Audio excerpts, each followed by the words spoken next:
বিএনপির শীর্ষস্থানীয় নেতৃবৃন্দরা যখন তাদের পোস্টারে তাদের ছবির সাথে ডাকসু নির্বাচনের ছাত্রদলের প্যানেলের ছবি লাগায়, বিশ্বাস করেন আমি অবাক হই না। কারণ আমরা সবাই জানি এবং বিশ্বাস করি একমাত্র তারাই হচ্ছে লেজর ভিত্তিক দল। ছাত্র দলের কিন্তু তারা একটা দলের বিএনপির। যাই হোক, ঢাকা বিশ্ববিদ্যালয়ের যে ডাকসু ভিপি নির্বাচন 9 তারিখ অনুষ্ঠিত হতে যাচ্ছে, সেই নির্বাচনকে কেন্দ্র করে বিভিন্ন স্থলের স্থানীয় নেতৃবৃন্দরা তারা তাদের অভিভাবকের কাছে, মানে ঢাকা বিশ্ববিদ্যালয়ের শিক্ষার্থীদের অভিভাবকের কাছে গিয়ে তাদের নাম্বার সংগ্রহ করে ফোন করে তাদের ছাত্রদলের প্যানেলের জন্য ভোট চাচ্ছে। কিন্তু বিশ্বাস করেন আমি কোনো প্রকার কোনো অবাক হচ্ছি না, কারণ এটা স্বাভাবিক, তারা চাবে।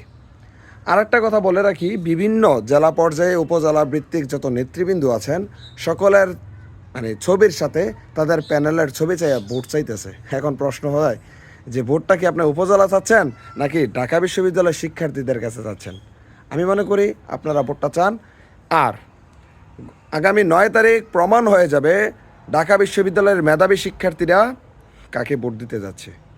কারণ ক্যাম্পাসটা তাদের, তারা জানে কিভাবে তারা নিরাপদ স্থানে থাকবে, তারা জানে কে ক্ষমতায় আসলে নিরাপদে তারা চলাফেরা করতে পারবে এবং বিভিন্ন প্ল্যাটফর্মে সামাজিক যোগাযোগ মাধ্যমে তারা তা প্রকাশ করবে ইনশাল্লাহ।